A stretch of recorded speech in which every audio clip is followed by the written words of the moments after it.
You want that to I'd like to call this regular council meeting of March 14 to order. Would everybody please rise? During our moment of silence, could we remember a former councilman, Harry Joseph Guerrio, who served this borough for over 20 years, or close to 20 years as a councilman, and who was a great person and did a lot for people through his 20 years, and he continued after that.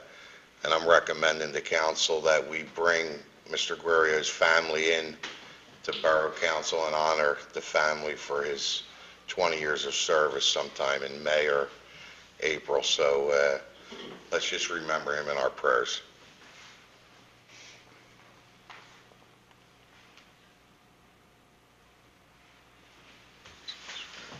Please salute the flag. I pledge allegiance to the flag of the United States of America and to the republic for which it stands, one nation, under God, indivisible, with liberty and justice for all.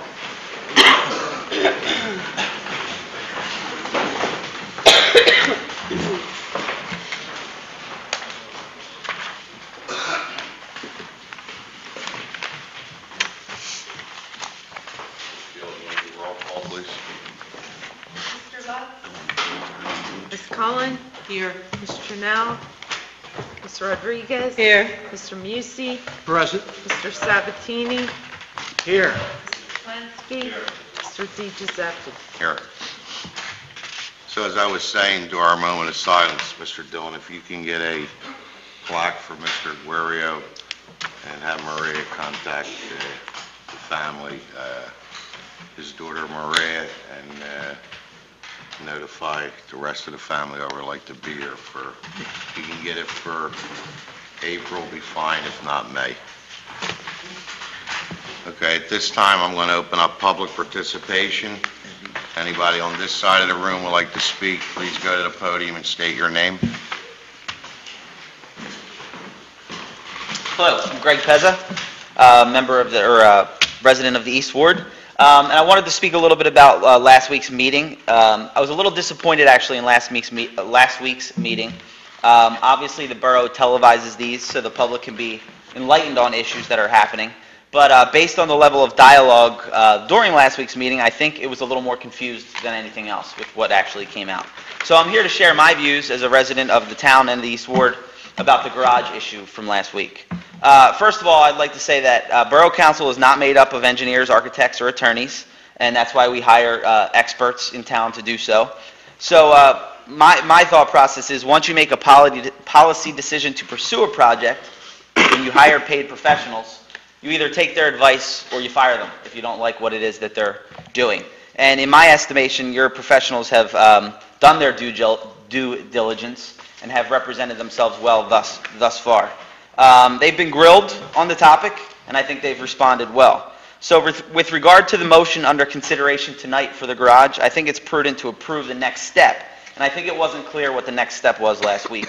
And that, from what I've been reading, is to authorize the drawings of the plans to go out to bid on the new facility that is proposed.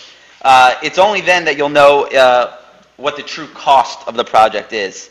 And then down the road, you'll have the more difficult decision to make about whether or not to proceed on the garage itself. And on that point, I hope that the bids do come in lower than the roughly $2.5 million that have been discussed here. In my estimation, that is a large number. And in today's economy, I'm hoping that contractors will be hungry enough to bid competitively on a price, and we'll see if it will come down. And just finally, I know that the borough has been trying to secure a grant that could make the project possible without raising tax dollars or incurring more debt and borrowing money. I'm not sure if that's been communicated throughout. I think it's been lost a little bit in the argument. So if you can do that, if you get the grant, then to me there's little debate about building the facility. If you don't get the grant, then I'd say the project, maybe we should reconsider what the project will actually look like. Because at this point in time, times are tough. And if we can get the grant, do it. If we can't, maybe we want to reevaluate. Just to conclude, the federal government has said it wants to stimulate the economy and put people to work by funding worthy projects that are shovel-ready, as they say. So I do think approving the motion tonight can can get that grant process flowing as well, which I think would be good for the town. That's all I have. Thank you. Anybody else on this side of the room would like to speak? Anybody on this side of the room would like to speak? State your name for the record. Yeah, Joe Nelson, I'm also from the East Ward. A couple things. Number one is I never had the opportunity to thank council for their work on getting this brake retardant ordinance passed. Lorraine Cohen, she did an excellent job as soon as she found out about it, got the ball rolling.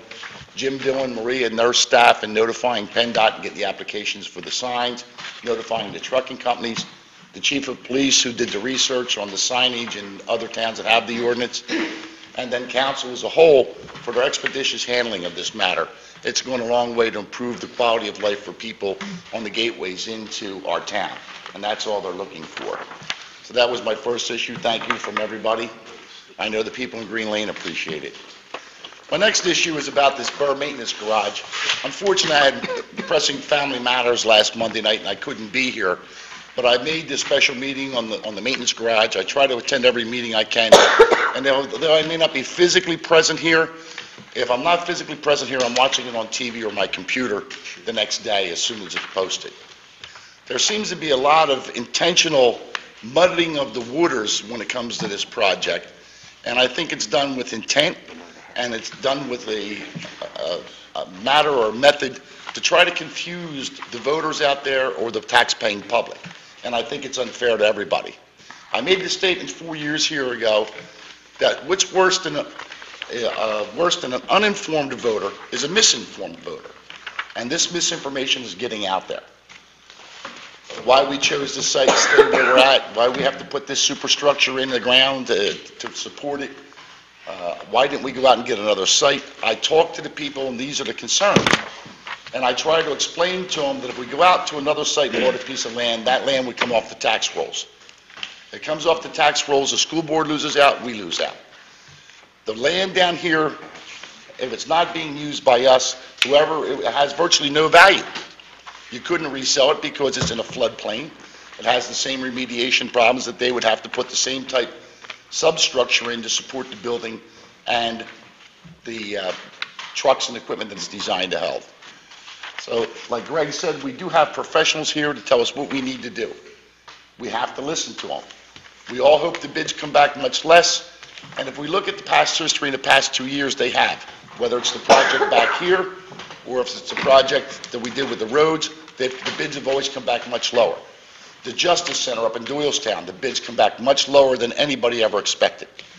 So during these crunch times, hopefully, Greg's right, these bids will come back much less than what we anticipate. Hopefully, and I know this council and Jim Dillon and Ralph have been great going out and getting us grant money, getting our state legislatures involved, federal legislatures involved. We've done a great job. But we can't put this project on hold. It's long overdue, and it needs to be done now. Now, for people to understand why this ground's got to be remediated and fixed, is because of the type surface that's underneath. There is no strong bedrock under there to support the building or the equipment.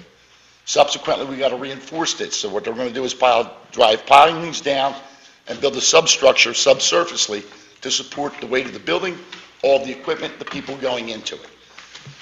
Okay, now we've got to raise the land up. So we're going to bring fill in to raise the land up to get it above this floodplain. And any building built, and I don't care what type building it is, you've got to include the interior renovations, the rooms that are needed in there, and the equipment that's needed in there. And these pole buildings cannot substantiate that. They cannot hold it. The last point is I have a real problem as a taxpayer putting up a building that somebody could break into with a pair of Craftsman tin snips. I mean, that just doesn't seem right to me. But that's exactly what we're going to be doing if we do this. Okay? And in closing, I was a little bit miffed when I watched last week's session, and unfortunately Councilman Lutz isn't here, where he tried, when Mr. Pezza came up and gave an excellent question about the Mill Run Center, that there's some suspicious going on there. They couldn't sell it for 4 years for $1.5 million, but they sold it for $1.15 million. The new owners are putting it on the market for $3 million. Now, unless they know there's a gold mine under there, it doesn't make much sense to me, or they have some insider trading going on. It doesn't make much sense to me that somebody would do that. He brought up those genuine concerns to make sure that we had the mechanisms in place to protect us from an undesired use of that building. And that's all he did. And he was reassured by the solicitor that we do have those mechanisms in the form of our zoning ordinances. For some reason, at the end of that meeting, Mr. Lutz tried to tie his program in to Mr. Pez's presentation or question period. They're two different animals. We're looking at apples and oranges here. What Mr. Lutz proposed, because I was at those meetings as well and I spoke at those meetings, he proposed we spend anywhere from $1 million to $1.5 million to acquire the property, which then means that comes off the tax rolls. He then wanted us to spend $1 million to $1.5 million to tear it down and level it, with no prognosis of anything being built there to bring back in the tax revenue. And as I said back then, I ran it through a Excel report. I made up a report. The numbers just did not work out. We would never get a payback on doing that. Even if they gave us the building, we would never get paid back. So I'm a little bit insulted that he would try to tie his program into what Mr. Pezza had to say. They're two different animals entirely. And if you remember at that meeting that he brought that up, I said, be wary of making me and the other taxpayers a real estate speculator. And that's exactly how I feel about it. If I want to speculate real estate, I'll do it on my own. I don't need my town council to do it for me. And you caution me that the town council would not do anything like this without studying it. Okay? And I thank you for that. Thank you, Joe. Anybody else on this side of the room? At this time, that ends public participation. Before we get into our agenda, there's a couple things I need to discuss. First of all, I was contacted by most of our unions, police union president and union members from the borough, concerned about a letter that's been circulated through town. It's an anonymous letter, and usually I don't respond to anonymous letters because I think the people that write these letters are pretty gutless. But they come in a white envelope like they always did before, addressed to somebody's family, and inside the letter, there's a list of, this one says the top 10, Bristol's top 10 salaries, and it says the list below represents salaries paid to the borough employees for 2010. Overtime, vacation time, comp time, etc. are included. Not bad considering the tough economic times facing the taxpayers except to meet this financial obligation. Where does it all end? The powers to be obviously have no problem spending hard-earned tax dollars to gain favors with the recipients of these lavish salaries. The careless spending has to stop. I mean, to me, this is the most ridiculous thing that would ever was put out. And I know Mr. Lutz isn't here, and I'll give him the floor to defend himself, but this needed to be addressed tonight. In January, Mr. Lutz sent an email to the borough manager requesting a list of all borough salaries, every employee that works for the borough, including the kids that work for the recreation department. This list was then sent to Mr. Lutz with everybody's salaries on it. Salaries are salaries. There's nothing that anybody can do about that. But I also wanted to take it a step further and say that on, let me get these right, there was a motion on the floor by Mr. Musey and Mrs. Rodriguez to authorize the non-uniform employee contract, and that vote was unanimous, including Mr. Lutz. There was also a vote on the floor to approve the supervisor's contract, and that vote also was unanimous, including Mr. Lutz. So a contract's a contract, and we can't change that. On the police contract that was signed the 19th day of April 2004 was also voted on by this council, and it was unanimous, but Mr. Lutz abstained from voting because he stated he didn't want to vote for the contract because his brother is a police officer. But I have this letter here that was signed by all 8 councilmen, including Mr. Lutz. So, Angie, I asked you to be here this evening for the simple reason you're the borough bookkeeper, accountant. Has anybody that worked for this borough under your administration, and you've been here how long?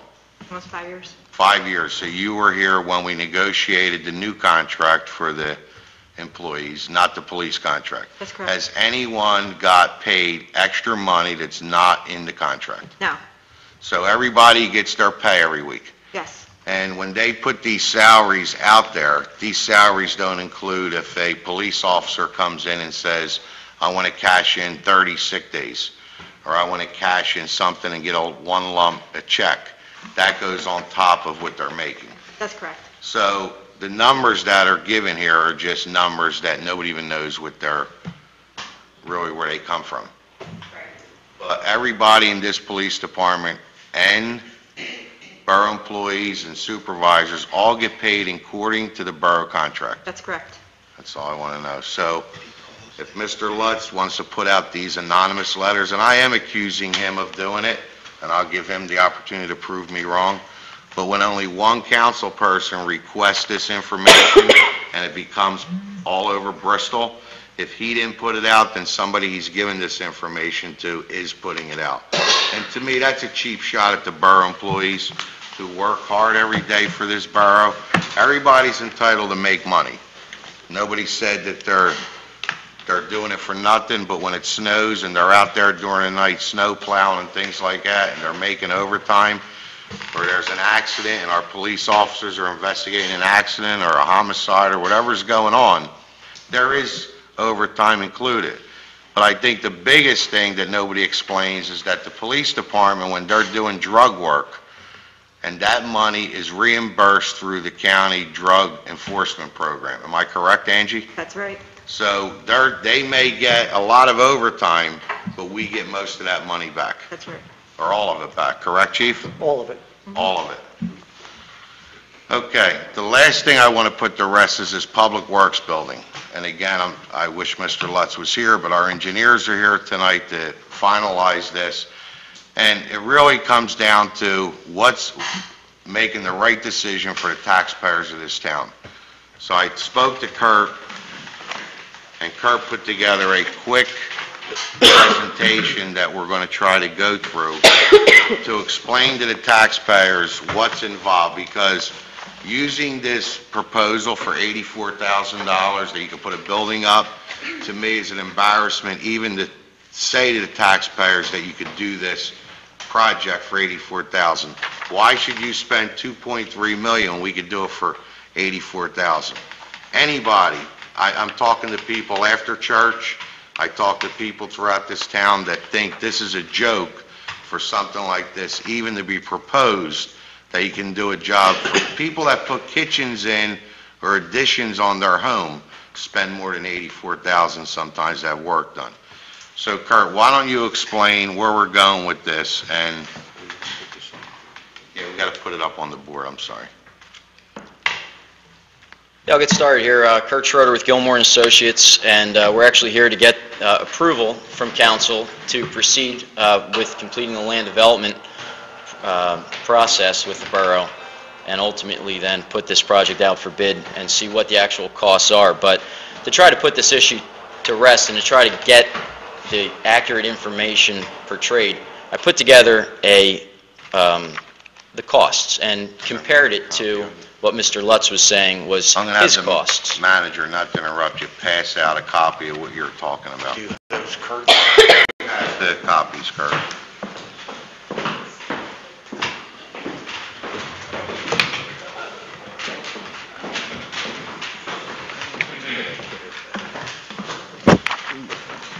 Project can be built for $84,000 is absolutely, it's completely, Thank you. it's misinformation. It's not even close. And what I tried to do with this printout is show the actual costs and compare it to what Mr. Lutz received. I got a copy of Mr. Lutz's actual proposal, and there's a lot of information that's missing from it. It's incomplete. And it's only a component of the project, but there's a lot more that goes into it. So this slide shows all these costs in a table. And on the left-hand column, on the far left is a breakdown of the site preparation costs, the fixed building costs, and then the building shell options. And I think that's really what it comes down to, is which option is being chosen for the shell of the building, the outside of it. And then in the middle column, there is what's currently being contemplated, the current project, and then on the far right is what Mr. Lutz is saying was his choice. So, starting with the site work, what's in those costs they're fixed. No matter which building you put up, those costs are required for this project. Keep in mind, we don't have a nice level ground to throw a building on top of. We've already been here on numerous occasions trying to explain what all has to happen before we can even put a building on it. And there's a significant amount of cost involved. There's close to $700,000 for the site work, the paving, the utility services. There's a fueling station that we need to put in, storage facilities. The salt shed has to be relocated to a point above the floodplain. You can't do anything about those costs, and those costs are what they are, and they will be put out for public bid, and the lowest responsible contractor will be the one chosen to do the work, and that's state law. That has to be done. There's nothing on that site plan that we prepared that's shown in the corner of this room, Concept Plan A, that we think is an overkill.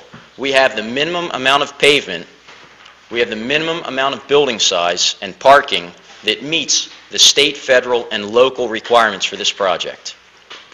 And that's done purposefully. We want to try to minimize the costs and the expenses to the taxpayer. The next part of the slide shows fixed building costs. And those are also costs that we cannot change. We have to hire an architect to put this project out for bid. We cannot buy a tin box off a shelf and have it built.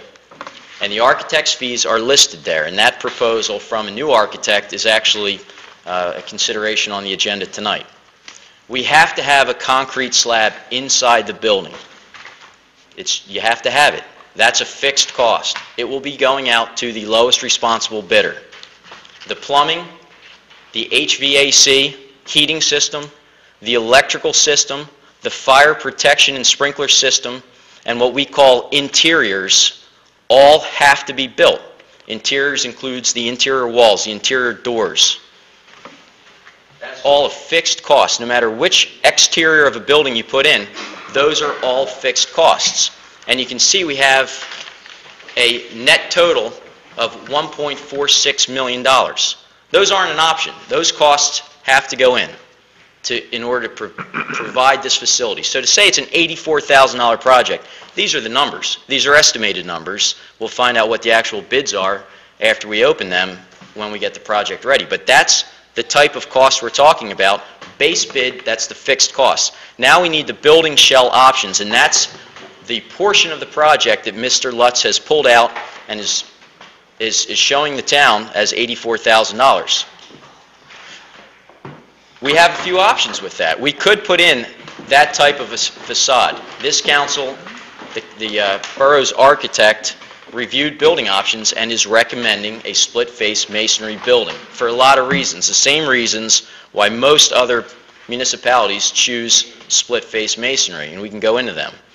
But looking at this component of the project, you have to have a structural engineer design a split-face masonry building. You can't buy that off a shelf. So you'll see that in our column we have $13,000 set aside for a structural engineer to design this type of building. In the type of building Mr. Lutz is proposing, they come pre-engineered. You can buy one and build them, and they provide sealed drawings that show that they meet the International Building Code design criteria. But where it gets different is the insulation and the interior wall finishes between a masonry building and a metal building. You'll see that with a masonry building, there's less cost to finish the interior because you can paint the inside of the building and you can insulate within the masonry block units. So there's an increased cost for a metal building right there. So we're starting to gain. All right. Then you have the foundations, the exteriors, and the walls and roof. Mr. Lutz's proposal is for $84,000. A masonry building is $340,000, and that's a significant price difference right there. However, we're talking about apples and oranges. A masonry building has a much greater life expectancy and has it's more durable. And for this type of building with machinery in and out, you don't want to have something that skid steers and forklifts can go right through the side of. A masonry building's built to last. You're not sticking wood poles in the ground that can rot away. This has a concrete foundation. So there's an investment that the borough is making by that type of building. Now, the other issue with Mr. Lutz's $84,000 proposal, and I did just get a copy of that proposal this week. I requested it from the manager. That proposal, first off, that contractor can't even build this project because he's not qualified to build this project.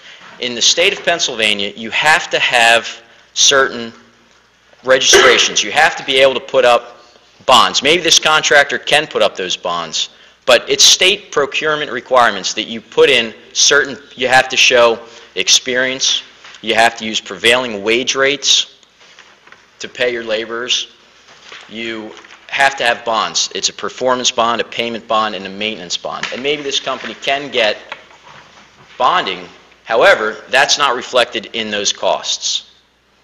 Okay? So that proposal is not accurate, and I've adjusted that proposal with a line item called costs excluded that are required. And the reason why I put $177,000 there is because back in April of 2010, I actually went to a company, and I have the proposal from Kistler Buildings, and they're a local metal building supplier. And they actually were the low bidder on a project I did last year in Warminster Township. So that's why I went to them, because I knew that they're a competitive company and they know what the bidding requirements are for public bid. So you'll see I adjusted that cost, and that $84,000 proposal should be more like $252,000, I think, or $270,000. But you'll see the net cost difference between the two projects being contemplated is $60,000. And granted, it's more money, but look at what you're buying. Look at what you're getting. It's less than 3% of the total project cost for the job. Kurt, what I think the council needs to understand tonight, like I said, after tonight, we're putting this to rest. Who votes for it, who votes against it, it'll just be a discussion on it. But I think what the council needs to know, and the taxpayers at home need to know, and is that no matter what building you put up, you have $1,463,000 invested either into a cinder block building or into a metal building. Now, why would you put in plumbing, electric, heating, sprinkler systems, fire protection, and all the things that have to go inside of a building into a steel building? And what I did today, I took the time just to have counsel, and I don't want to get dirty because I took the time today to run around and I went and get the piece of what a metal building. This is the actual metal walls that you put on a metal building. I mean, this is what you would end up with. It's all damaged, it's an old piece, so I ran around so everybody could understand what the difference is. And then I ran into Mr. Segala today, and Joe Segala, I'm sure everybody knows who he is, and we spoke. I can't even lift this thing, but we spoke for a while. This is a cinder block, and it's only half of the block we would be using. So to show you, if anybody wants to question this building versus a piece of metal, we're not making the right decision for the taxpayers. The right decision is to build a building out of cinder block that's going to last way after we're gone, and who knows, could be 100 years. So to sit here and keep arguing this fact, to say I could build a metal building as storage, we called this company the other day, and these buildings are made, if you want to keep something dry, you want to pull something in on a farm or whatever, no heat in the building, that's fine. But if this council has to make the right decision for the taxpayers of this town, just like we did with this building and every other project we did in this town, the right building is cinder block building. If not, then we shouldn't be building anything. That's right, and Mr. Lutz actually brought up a project at the work session, and he referenced Middletown Township's Public Works project that they just put out for bid in 2007. And he quoted that the project cost $1.6 million. That's the word, that's the amount that he used. And so he brought that up, saying that this project should be $84,000, we're spending $2.4. And then he brings up a project that costs $1.6. So we actually obtained this week the information from Middletown Township. I have the public bid results, it's public information. I have the bid results right here of what that project cost Middletown Township in 2007. And you can see at the bottom of this slide the apparent low bid totals, and that's for the general contractor, the mechanical, electrical, and plumbing, because they had to bid out 4 separate projects. Their base bid was $2.5 million. That's the same magnitude of costs that we're talking about for Bristol Borough. And that's a masonry building with metal on top. With metal. Ours is 100% cinder block. That's right. In the metal building, you have to finish the inside. In the cinder block building, you're only painting it. So, I mean, we could debate this for the next, but we did everything right. It's not worth it anymore to argue. It's not worth it, and I wish, you know, he's not here, so I don't want anybody to say, well, you should give somebody an opportunity. You know, if you're going to miss a meeting, I mean, he usually doesn't miss a meeting. I give him credit for that, but we weren't going to stop this whole presentation tonight since he didn't show up. He can go around saying he could build this building. I offered him the opportunity more than once to take this project and do it for $84,000. He said it was my responsibility as a president of council to lead by example. Well, I think we are leading by example, but I wanted to give everybody here and at home the opportunity to understand that no matter what building goes up, you still need to do everything that's on this piece of paper except the final thing at the end. You either buy cinder block or you buy a piece of tin and nail it on a 2x4. It's a 3% cost difference. Why wouldn't you buy something like concrete to put in the ground versus pressure-treated wood that can rot in 20 years? And I read your notes here. It says the building's 10,000 square feet, we need 12,000. That's right. The building they proposed was 14 feet high, we need 18 feet high. And it does exclude prevailing wage, bid bonds, and all the other things that go with it. This is a complicated enough project as it is, and to have misinformation be tossed around loosely, it doesn't do anyone any good. Well, here's an example, 1.6, it's 2.5, and the alternate bid's 2.8 million. So, I mean, there's $1 million he forgot to mention. And I'm on sure this Middletown building. Township didn't go out and spend more money than they needed to. They probably, for their use, figured out what the best economical solution was that would meet their needs and last a long time. And that's hopefully what their professionals did, and that's what your professionals are doing, myself included, trying to deliver the right project for this community. And I'm glad you mentioned the architect also, because everybody thinks you don't need an architect. You still need an architect no matter which building you chose, because somebody has to design the foundation, the slab, the electric, the plumbing, the heating, the sprinkler system, fire. That's all done by the architect and It the all has to be engineers. well documented because it has to go out for public bid. You have to take the low bidder. And for this borough to put out a project that's not well documented, and if you don't have good professionals to document that and make your contract solid, you can have real issues in construction. And if you think the soft costs of engineering and architecture are expensive, wait until you get into construction without doing your due diligence and putting together that bid package. Then it can get very expensive. Okay, does everybody understand what we're doing, where we're going with this? Just one question. On the concrete, if we decided 6-inch or 8-inch slab? The structural engineer hasn't designed it yet. Once we approve the engineer tonight and the architect, then they'll start moving forward in the direction we're going in. Anybody else, Mayor, anything? Yeah, I just wanted to ask Mr. Shorter a couple of questions. I just want to refocus. I know we're discussing a lot of things, but tonight what's on the agenda is approval of the preliminary final land development plan, okay? Not the approval of the bidding or anything like that. Right now, we're doing the land development subdivision, well, land development. The zoning has already been approved. I just want to clarify some things. If council decides to approve this tonight, it is conditioned on the MPDES permit. Is that correct? That's correct. The Chapter 106 permit, That's correct. and council needs to approve the waivers. That's right. Okay, are there any other things that are outstanding with reference to this plan application? Well, there's another permit that'll be needed, but that has to be done concurrent with construction, and that has to do with the fueling station, so that'll be built into the construction But bid. that's not really a condition of the As far as conditions of land approval, development.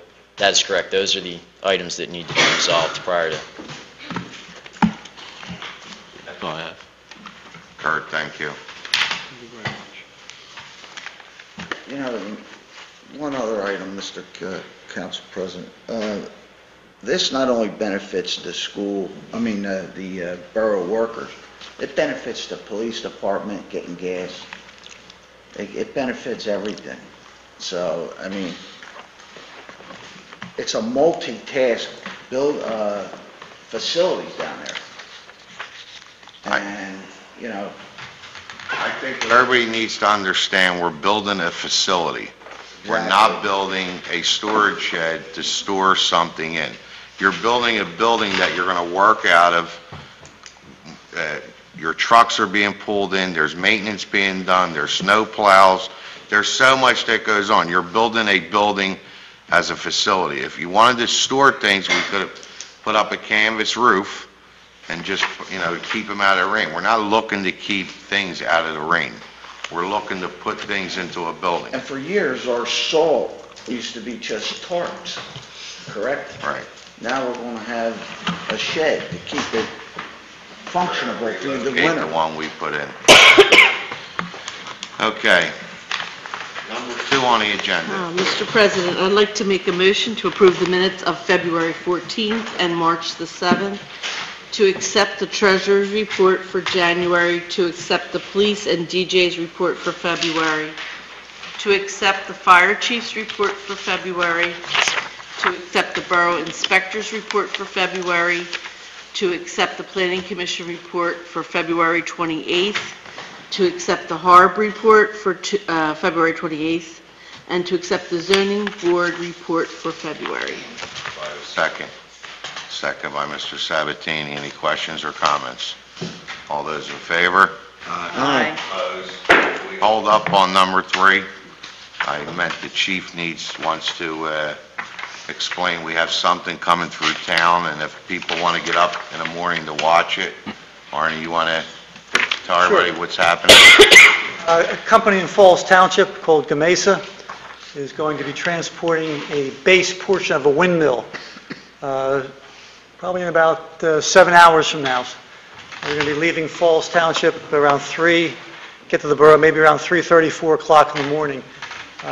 It's an alternate route they're using now because the problem with the Tyburn Bridge is in disrepair and needs to be tended to.